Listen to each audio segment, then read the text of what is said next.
시청자 여러분 안녕하십니까? 시청자 여러분, 검찰이 20일 어제 정의기억연대 사무실에 대한 밤샘 압수수색을 실시한 가운데 윤미향 당선자와 남편 김삼석 씨가 지난 2016년 베이징 류경 식당 종업원으로 있다가 탈북한 여 종업원들을 상대로 월북을 회유한 사실이 드러나서 충격을 안겨주고 있습니다. 윤영걸 전 매경닷컴 대표님과 함께 이 문제 짚어보도록 하겠습니다. 안녕하세요. 네, 안녕하세요. 지금 정의기억연대와 윤미향 당선자 이 고발 사건에 대한 수사는 서부지검에서 서울 이렇게 몰아서 4건인데 이렇게 지금 수사에 들어갔지 않습니까? 그런데 어제 오후 5시부터 오늘 새벽 5시 40분까지 12시간이 넘게 이렇게 압수수색을 했어요. 그게 뭐 건질 압수수색할 만한 건수들이 너무 많아서 그렇죠. 이번에 하도 뭐 연줄을 달리듯이 그냥 줄줄줄줄 이런 비리 의혹들이 터져 나오니까요. 네, 뭐 여러 가지 뭐 공급 횡령이라든지 회계 부정이라든지 여러 가지가 있으니까 뭐 12시간 한 거라고는 봐야 되죠. 또 국민 여론이 너무 임계점까지 올라갔잖아요. 그럼. 네. 노웅래 민주당 의원이 얘기했잖아요. 임계점까지 분노가 올라왔다고. 여당 의원이 그런 정도 하니까 그 압수수색을 뭐 철저히 한다고도 볼 수 있지만 또 눈치 보기가 벌써 시작됐다고도 볼 수 있어요.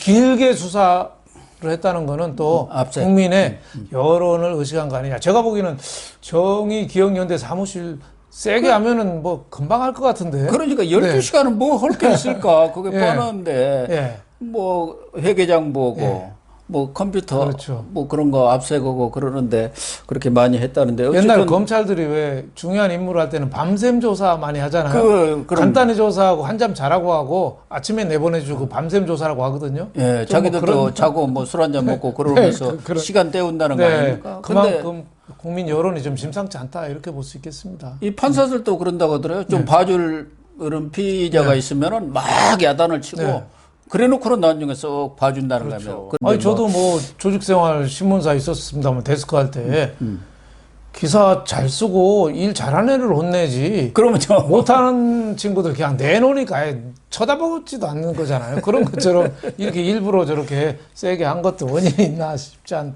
그런 뭐 생각이 그렇게까지 우리가 생각할 필요는 없지만 지금 이번에 서부지검 형사사부 김지석 부장검사인데 이 김 부장검사가 MB 내곡동 사저 특검에도 검사 생활을 했고 서울법대도 뭐 수석으로 들어간 아주 엘리트 검사라는 거예요. 그러니까 이런 부분에 있어서는 이 김 부장검사를 믿어도 되지 않을까. 자기 명예가 있는 거예요. 그럼요. 우리는 검찰을 신뢰해야죠. 그리고 이 사건은 설사 감춘다고 하고 봐준다고 해도 언젠가는 다시 계속 나오죠. 터져 나올 수밖에 없기 때문에 아마 제대로 수사를 하기 위해서 압수수색도 꼼꼼하게 뒤질 수 있는 거 다 뒤지고 찾을 수 있는 거 다 찾았지 않았나 그런 생각이 드는데 문제는 저는 일단 검찰 아직은 윤석열 총장이 버티고 있는 상황이니까 제대로 수사를 할 걸로 보고 전에도 한번 얘기했습니다. 윤석열 총장이 이런 문제에 대해서 특별 수사 지시를 내려서 철저하게 수사해서 국민적 관심사에 대한 의혹을 풀어라. 이렇게 했으면 좋겠다고 했는데 지금 여권 돌아가는 거 보니까 분위기가 싹 바뀐 것 같아요. 그렇죠. 한동안에는 여론 문제를 놓고 이낙연 전 총리 이분이 뭐 핵심은 아니잖아요.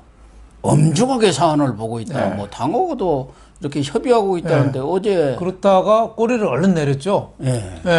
엄중하게 상황을 보고 있다고 하다가 지금 그런 뜻으로 한 게 아니다. 뭐 조사하라 그런 조사하라 그 뜻이 아니고 이게 철저히 지켜봐야 된다. 뭐 이런 식으로 슬쩍 꼬리를 내렸죠. 그러니까 이 어제 열린 최고위원회에서 이해찬 대표나 뭐 이런 분들이 입장을 정리하지 않겠나 했는데 뭐 별로 심각하지 않은 거 아니냐. 그러니까 그거는 제가 보기엔 청와대 눈치를 봐서 그렇죠. 청와대가 그 꼬리를 잘랐잖아요. 3가지 얘기를 했잖아요. 그 민주당 당선자다 윤미향이는. 그러니까 니네가 알아서 해라. 그리고 당에서 충분히 대응을 잘하고 있다. 민주당이 대응을 잘한대요. 제가 보기엔 잘하는지 안 하는지 뭐 모르겠어요. 또 세 번째로는 앞으로 국정과제와는 윤미향하고는 관계없다. 예. 근데 이게 제가 무슨 보기엔 국정이냐 그거 아닙니까? 예, 왜 관계가 없어요? 그럼요. 문재인 당선되자마자 2017년 12월에 그 위안부 협의 무효 선언을 했어요. 예. 그리고 2008년, 18년 1월에는 이용수, 윤미향을 청와대 초청했어요. 그래서 밥도 같이 먹으면서 위안부 피해자 중심으로 해야 된다고 얘기를 했어요.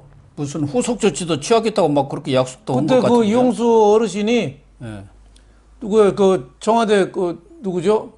영부인인지 뭐 대통령이 예. 이렇게 끌고 나오 금 가락지도 뽑아줬어요. 예. 김정숙, 예. 대통령도 직접 예. 배웅하더구만요. 예. 예. 가락지도 뽑아줬죠. 그렇게 국정에 어떻게 보면 이용하다가 지금 윤미향이가 저 돈 떼먹고 정신대로 이용하고 위안부 할머니는 주체가 아니라 객체가 된 거나 하니까 우린 모르는 일이야. 굉장히 무책임한 거죠. 근데 이게 문제는 민주당도 이게 청와대 눈치 봐서 지금 꼬리 자르게 하고 있거든요.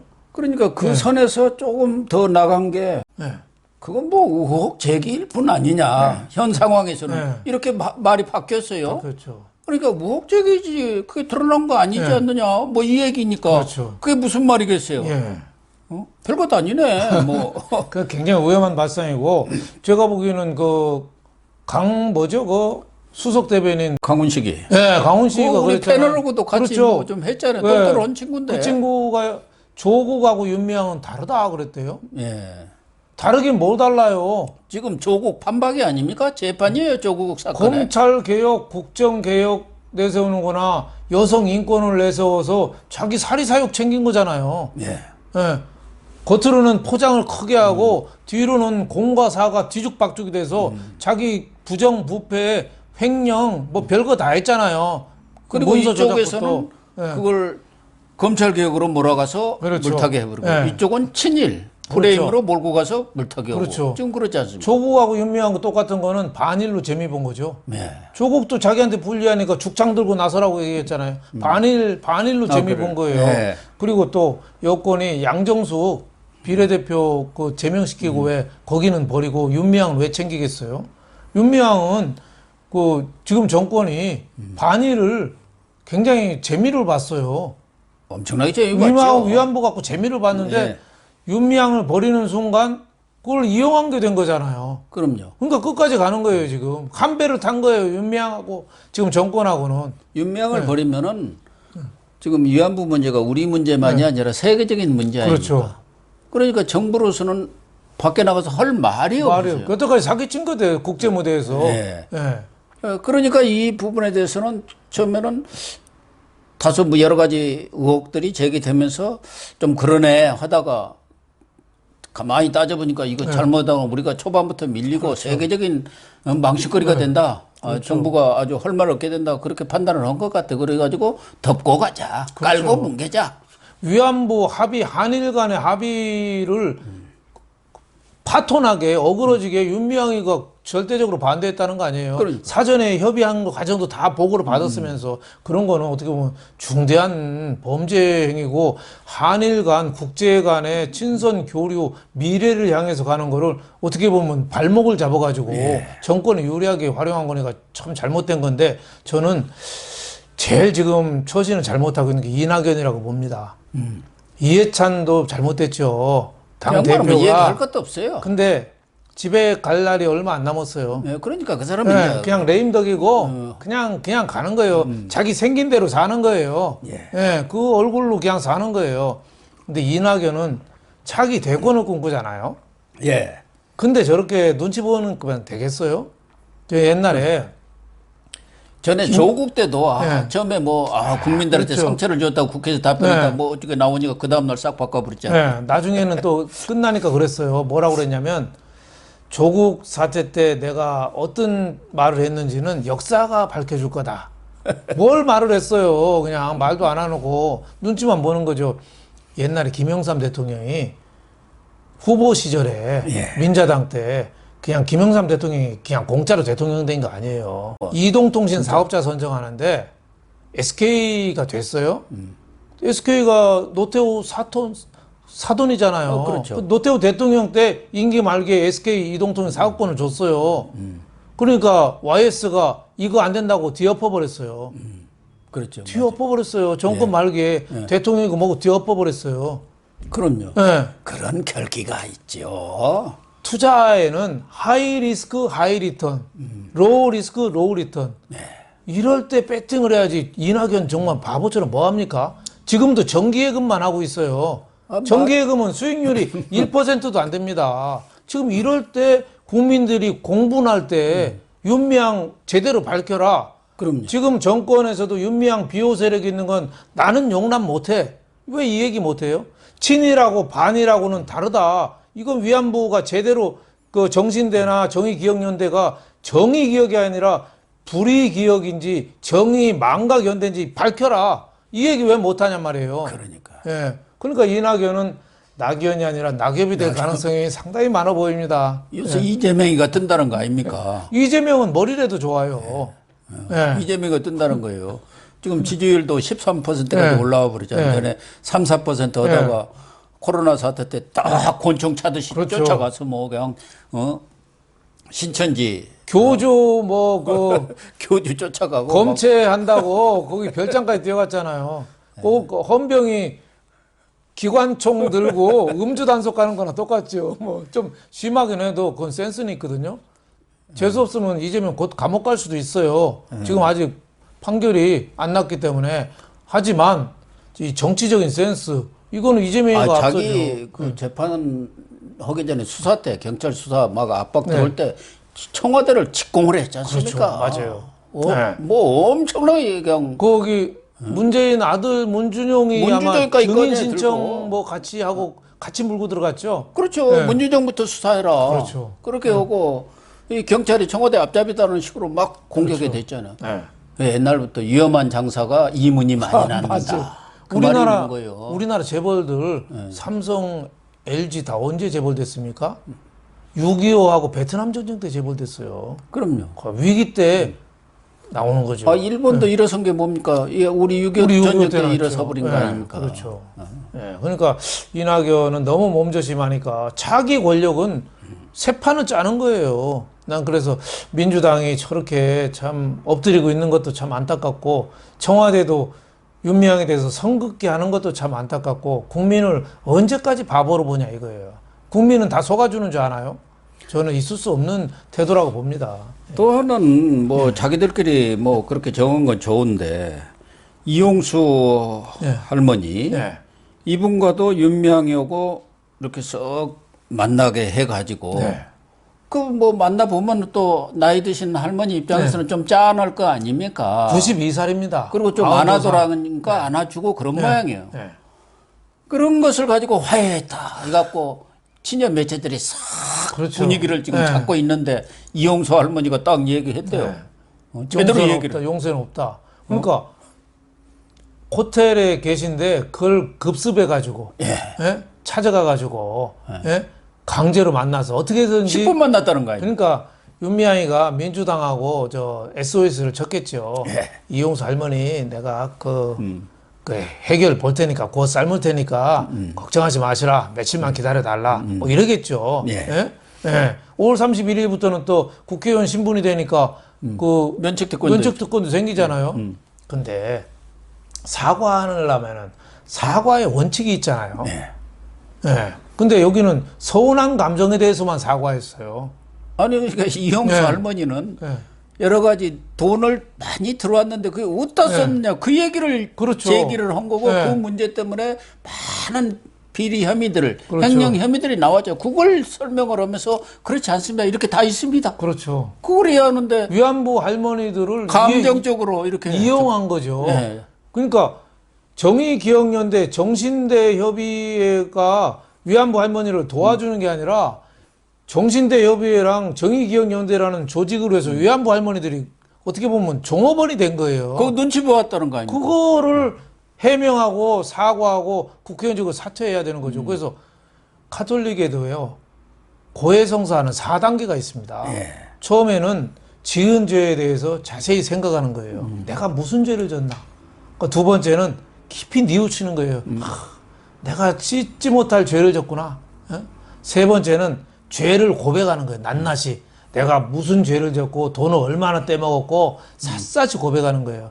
네 번째는 사랑에 실천하는 거죠. 이 잘못된 거를 회개하기 위해서 나는 앞으로 이렇게 이런 일을 하겠다. 그러니까 윤미향이가 진짜 고해성사라고 사과하려면은 자기 잘못한 걸 다 낱낱이 고백하고 국회의원 당선직을 사퇴하고 그동안에 돈 빼돌린 거 다 사회 환원하고 그리고 형사적인 처벌도 감수하겠다. 이게 그렇게. 사과죠.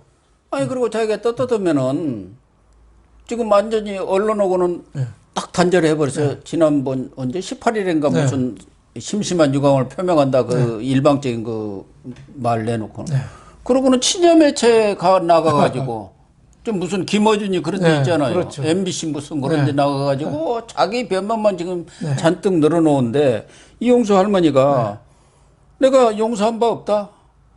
법에서 심판하지 않겠느냐. 그리고 25일 날 윤미향이보다 오락했다고. 내가 그때 기자회견 하겠다. 그렇죠. 근데 왜 오락했나? 저도 아이고 뭐 오면은 좀 말하기 그럴 텐데 이렇게 이제 배신자를 데려다 놔야 배신의 그렇죠. 이야기를 하겠다고 그날 얘기하니까. 자기가 아는 거를 다시 배신 당한 사람이 배신자가 있어야 제대로 터뜨릴 얘기한다. 테니까 너 그 자리에서 그거 해명해봐. 그러니까요. 이거죠. 저는 이거 대단한 할머니. 윤미향이가 그 현장에 갈 확률은 저는 1%도 안 된다고 봅니다. 없죠. 거기 가서 무슨 얘기를 자기가 할 게 할 말이 있겠습니까? 없는 거죠. 아니 그 저는- 이용수 할머니가 나이가 92세죠. 그렇죠. 92세인데 이거 보고 저는 깜짝 놀랐어요. 할머니가 굉장히 훌륭하신 할머니예요. 저는 네. 그 할머니라고 부르는 호칭도 저는 마음에 안 듭니다. 할머니는 동네 할머니 같잖아요. 뜨개질하는 할머니 같은 게 저는 훌륭한 우리나라 여성 인권 저는 운동가라고 봐요. 본인도 인권 운동가라고 불러주기 바랬거든요. 그래서 저는 이용수 어르신 인권 운동가 이렇게 불러줘야 되고 그분이 주장하는 게 미래 세대를 위해서 이제는 더 이상 과거에 그 덫에서 놓여놔서 우리 젊은이들을 위해서 소통하고 미래 세대를 위해서 가는 한일 간에 소통하는 그런 자리를 좀 만들어 주자. 저는 굉장히 훌륭하신 분이 아닌가 저는 이렇게 생각이 되고 그거를 정치권에서 이용하면 안 됩니다. 그럼요. 네. 아니 뭐 송영길인가? 예. 그 양반도 한 5선인가 뭐 되는 네. 중진 의원 아닙니까? 네. 인천시장까지 한 사람이 그 윤미향 아버지가 그 안성 쉼터의 관리인으로 네. 7천 얼마인가 네. 받았잖아요. 네. 그게 뭐 연봉도 아니고 그거 받은 거 갖고 뭐 그러냐 하면서 참을 수 없는 경솔함이죠. 예의를 지켜야 한다. 말하자면 그런 위안부 시민운동가에 대해서 예의를 지켜야 할머니한테 예의를 지켜야지. 그렇죠. 돈 그러니까 빼먹은 사람한테. 지금 공과 사를 구별하는 거죠. 액수가 많고 적은 게 아니라 그 안성에 그 집을 사면서 시가보다 두세 배 지금 비싸게 주고 그럼요. 샀고 2배 정도. 또 쌀 때는 또 헐값에 팔고 네.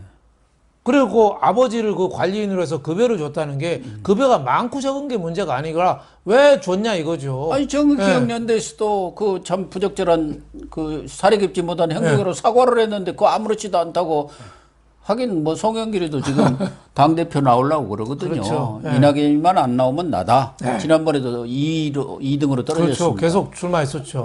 그러니까 이제 딱 청와대 기류를 파악한 거죠. 그렇죠. 이낙연 나오면은 이낙연 지지하고 내가 포기한다 얘기했거든요. 왜 그러냐면 그 사람은 이제 그 지지하고 나면은 내년 3월에 대선 혹시 나가면은 그렇죠. 자기가 또 물려받으면 되잖아요. 다 정치적 계산이 있어요. 이번에 안 나가면은 나는 이낙연하고 같은 티켓이니까 내가 나간다 이 뜻이죠. 그러니까 참 그래도 큰 대권 당권을 꿈꾸고 있으면은 대의 명분이나 뭐 정의 이거를 소중히 여겨야지. 그 월급 얼마 안 되니까 사소하다 이게 아니죠. 윤미향이 얼마 안 됩니까? 지금 그 매달 150만 원씩 받았다는 거 아닙니까? 또 뭐 뒤에 50만 원도 받았지만 아니 지금 이 어려운 판에 정부에서 주는 돈이 100만 원 아닙니까? 그렇죠. 재난 그렇죠. 기금이라고 긴급 지원금이라고 주는 게 그것도 지금 뭐 매달 주는 게 아니잖아요. 딱 한 번 주는데도 지금 모든 국민들이 그거 타기 위해서 아주 그냥 가뭄의 담배 아닙니까? 그렇죠. 이런 돈 액수도 중요하지만 그거보다도 어떤 명목으로 쓰였냐. 그러니까요. 그래서 윤미향이 재산 신고할 때 재산의 다과를 국민들이 문제 삼는 건 아니에요. 근데 너 현금 부부 합쳐서 5천만 원 벌이라는데 너 몇 억씩 현금 주고 어떻게 샀어? 아니, 지금도 그거 좀 해명해봐 이거거든요. 3억 원이 네. 저 현금으로 지난번 국회에 나올 때 재산 신고를 했다는 거 아닙니까? 3억 원이 어디서 나왔습니까? 월 5천만 원씩 부부가 해서 딸 유학복 자금 보내고 자기들 쓰고 그것도 빠뜨더라라고 생각하는데 돈이 어디서 나왔냐? 그렇죠. 그리고 저는 이 윤미향에 대해서 철저하게 수사를 해야 되고 하지만 이 우리나라 지금 반일 친북 이 부부가 반일 친북을 상징하거든요. 어쨌든 뭐 그건 좀 다음에 얘기하더라도 또 하나는 지금 곽예남 할머니라고 돌아가신 분이 있어요. 그분도 이제 위안부 피해자인데 그 수양 딸인 이민주 씨가 또 기자회견을 했더라고요. 예, 어제 성명을 했습니다. 어제 봤습니다. 그러니까 이분은 이제 전북 전북에 사시는 것 같은데 전주에. 그러니까 전북 도당이라든가 중앙당 이런 관계자들이 내려가지고 조용히 있으라. 앞으로 이제 5월 30일만 되면 금발도 하고 언론법도 고치고 그래갖고 상황이 싹 바뀐다. 근데 이민주 씨가 목사인 것 같아요, 여자 목사. 그래가지고 그동안 여러 가지 문제들을 제기하면서 이 정대협이라든가 정의기억연대 이 문제들을 제기를 하고 있는 모양이에요, 지역사회에서. 그러니까 자꾸 입을 닫으라고 회유를 했다는 거예요. 있을 수 없는 얘기죠. 그러니까 그게 말이 됩니까? 그렇죠. 그런데 뭐 전북도당이라든가 뭐 민주당 중앙당에서는 사실무근이다 전혀 그런 이야기 없다는데 아니 그러면 이민주 씨가 지어서 하는 얘기입니까? 그러면 헛것을 봤다는 얘기예요. 제대로 얘기를 한 건데 제가 보기엔 저런 식으로 자꾸 좀 흘러가는 게 참 어떻게 보면 제대로 안 된 거라고 볼 수 있고 정권 차원에서 정당이 저런 거를 말 못하게 막고 이런 건 있을 수 없는 거죠. 오늘 또 뭐 언론에는 난징수벌 뭐 이렇게 중국에 조성한다 해갖고 뭐 4천만 원 걷었는데 마포 쉼터에다 나무 몇 그루 심고 말았다들지 또 그 사회적 기업 마리몬드라고 있지 않습니까? 거기서 이제 위안부 관련 할머니들의 뭐 기념품들 팔고 배지도 팔았는데 7년간 6억 원이나 이제 정의기억연대 정대협한테 이렇게 기부를 했는데 회계장부에는 1억 분이 안 들어왔다. 뭐 이런 저런 얘기들이 계속 터져 나오고 있어요. 아, 정말로 어떻게 이렇게 많은 일들이 터져 나온지 모르겠는데, 근데 지금 청와대라든가 민주당은 회유 내지는 퍼포먼스로 이 사안을 묻으라고 하는데 팩트가 중요한 거 아닙니까? 사실관계를 밝혀야죠. 그렇죠. 자꾸 묻어 넘어가려고 하고 묻으려고 조국 때문에 오히려 재미 봤거든요. 조국 반조국 싸우면서 오히려 총선에서 이겼으니까 윤미향도 뭐 갈점 물타기 하고 또 뭐 이런 식으로 하면은 이게 결코 불리하지 않다. 세월이 가면 잊혀질 거다. 이런 식인데 이건 굉장히 잘못된 거죠. 177석이나 되고 선거에도 이겼는데 지금 곧 선거가 있는 것도 아니잖아요. 더군다나 뭐 어떻게 보면은 자기들이 뭐 모든 일을 마음대로 할 수 있는 의석을 갖고 있는데 그렇게까지 이런 문제까지 그렇게 민감하게 대응을 해야 하나요? 그러니까 참 이해가 안 갑니다. 권력이 좀 오만해지는 거고 특히 이제 권력을 장악하는 과정이나 국정 수행하는 과정에서 반일하고 친북 갖고 상당히 재미를 봤거든요. 그러니까 이 윤미향 이 남편 또 간첩 혐의로 재판까지 받던 그거니까 이 사람들을 놓치면은 자기네 중대한 어떻게 보면 고리가 없어진다 이렇게 생각하는 거 아닌가 싶습니다. 굉장히 잘못된 거죠. 법원에서도 압수수색 영장을 발부할 때는 검찰에서 이러이러한 이유, 이러이러한 의혹점이 있으니까 압수수색을 하겠습니다 할 때는 그래 그냥 하라고 하는 건 아니잖아요. 충분히 그렇죠. 범죄의 어떤 소명이 있고 의심이 있으니까 그 필요성이 있다. 그래서 발부하는 거 아닌가요? 그렇죠. 그래서 법원에서도 이번 사건에 대해서는 좀 범죄성이 높다고 보았다고 봐야겠죠. 그렇죠. 지금 뭐 언론에 보도되고 있는 것도 상당히 지금 객관적으로 증거가 수사기관 수사로 안 나왔을 뿐이지 정황이 나타나고 지금 정의기억연대나 윤미향이가 제대로 설명을 못하고 있잖아요. 전혀 못하고 있죠. 회계 처리의 실수였다. 오류. 횡령은 없었다. 예. 우리의 그 여성 인권 운동을 폄훼하지 마라. 더 이상 좌시하지 않겠다. 어떻게 보면 적반하장 아니에요? 적반하장도 이런 적반하장이 그러니까 없죠. 판사들이 영장 발부할 때도 그건 상당한 의심의 증거가 있다. 의심의 여지가 있다. 수사해 봐라. 이런 뜻이죠. 네. 그런데 이런 사실관계에 대한 규명에 초점을 맞추기보다는 퍼포먼스라든가 회유라든가 이런 것을 해서 사건을 덮고 가면서 반일 프레임을 계속 활용하겠다는 그런 생각인 것 같은데 진짜 범죄 혐의가 드러나면은 뭐라고 말할지 모르겠어요. 하긴 그 사람들은 뭐 그때는 이제 꼬리 자르기를 하겠죠. 네, 꼬리 자르기를 하고 윤미향은 국회의원은 계속 하는 거니까 제명을 시켜도 국회의원은 할 수 있습니다. 그럼요. 제명한다고 뭐 국회의원 아닙니까? 5월 말부터는 또 면책 특권도 있어요. 예. 그러니까 국회의원 계속 할 수 있는 거죠. 그리고 양정숙 그 투기꾼 비례대표 당선자 두 사람이 아주 잘 맞았네. 죽이 맞아가지고. 잘 맞는데 양정숙 일찍 버렸어요. 제명도 하고 뭐 고발도 하고 뭐 많이 했잖아요. 근데 이 제가 보기엔 죄질이 윤미향이가 훨씬 나빠요. 훨씬 나쁘죠. 네, 양정숙은 위안부 자기 돈 할머니를 가지고 부동산 자기 좀 돈으로 투기한 산 거예요. 것 뿐이지. 예. 좀 양심불량이고 누군가 좀 봐주지 않았느냐. 예? 국가인권위원회 비상위원 차관급 아무나 되는 거 아닌데 뭐 그런 식의 좀 의혹의 눈초리지 이렇게 윤미향처럼 위안부 할머니를 내세워서 자기 사기 사욕을 채웠다. 이거하고는 완전히 범죄 질이 다른 거죠.